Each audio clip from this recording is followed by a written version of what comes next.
Carlos Andreasa com a gente aqui na Band News FM. Andreasa acordou preocupadíssimo hoje, depois do empate do Mengão dele com Goiás. Eu vou te falar, crise, viu, na Gávea? Bom dia, Andreasa. Rapaz, não tem time excelente que resista ao Rodinei na lateral direita. 2 gols nas costas do sujeito. Agora é o seguinte, hein, Barão? O segundo gol do Goiás teve origem numa falta no Felipe Luiz. Aí, escandalosa. tá vendo só? Uma vergonha, mas calma, falta muito campeonato, o campeonato é muito difícil.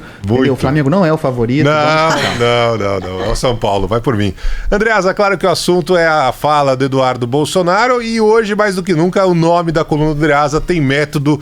Eu imagino que ele vai falar sobre isso, né, Andreasa? É, sobre isso. Barão, você sabe que... Bom dia, pessoal. Bom dia, Carla. Bom dia.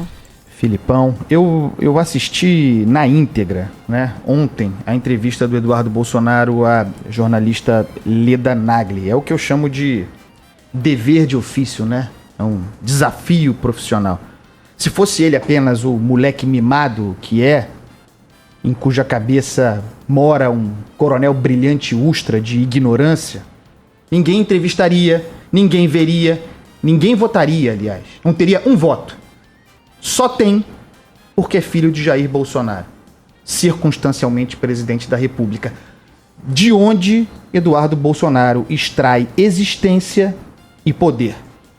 Essa é a razão por que tive de ver essa entrevista. E é preciso contextualizar. Mais ou menos ali pelo minuto 20 da entrevista, a Leda fala em distúrbios na América Latina, sobretudo no Chile, vocês estavam tratando disso agora, e se refere ao Foro de São Paulo. Tal Foro de São Paulo. Os olhos de Eduardo Bolsonaro brilham nesse momento, Barão. A questão dispara uma espécie de gatilho para ele falar em ações arquitetadas, financiadas pelo BNDES e pelo programa Mais Médicos, entre outros.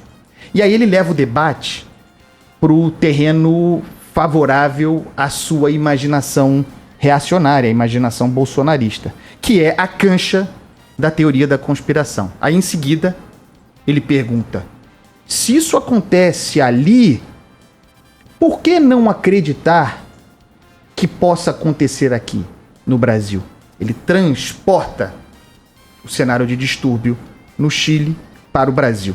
E aí ele fala, eu vou abrir aspas para a fala dele em seguida.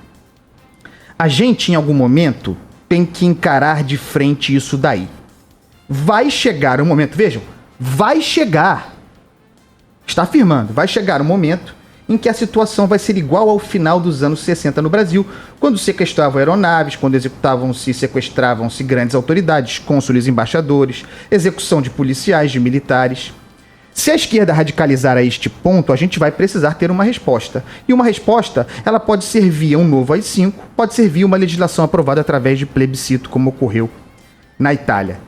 Esse cenário que ele descreveu é uma fantasia absoluta. Mas é uma fantasia projetada que consiste no paraíso da mentalidade bolsonarista de que eu tanto falo aqui. E é evidente que tem método. É a prevenção reacionária típica dessa gente. Nada pode ser mais desejável para esse teatro bolsonarista do que um mergulho regressivo, vou repetir, reacionário, que situe a disputa de poder que nada tem de política na década de 60. Naquela década de 60.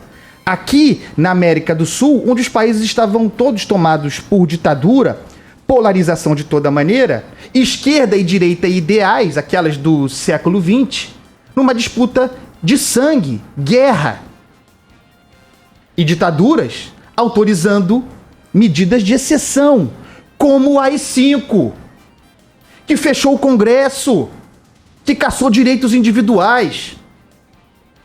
Não é admissível, mas é óbvio que uma guerra entre esquerda e direita nos moldes clássicos do século XX é a própria Disneylândia do bolsonarista, porque é um eficiente trampolim para um projeto de poder que depende de forjar e apregoar inimigos e ameaças. Essa alegoria concebida pelo Eduardo Bolsonaro arma o carnaval discursivo em que o bolsonarismo melhor desfila sua fantasia de hiena favorita. Vamos remeter à fábula do leão e da hiena. A esquerda internacional, bilionária e com recursos terroristas, que se organiza para cercar e devorar o leão patriota, conservador e cristão Jair Bolsonaro. Tem método nisso. Nesse trecho da entrevista ali da Nagli, Barão, pessoal, ele faz essa prevenção reacionária a que eu fiz referência e coloca a condicional que é o suprassumo do perigo. É uma ameaça golpista do filho do presidente, o deputado mais votado da história. Se a esquerda radicalizar a um tal ponto, qual ponto é esse?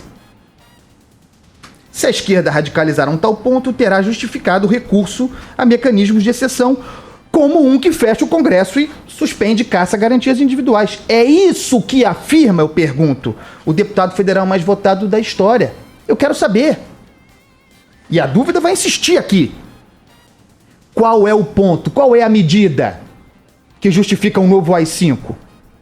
Porque o momento vai chegar, ele disse. O pretexto que vai chegar, né, doutor?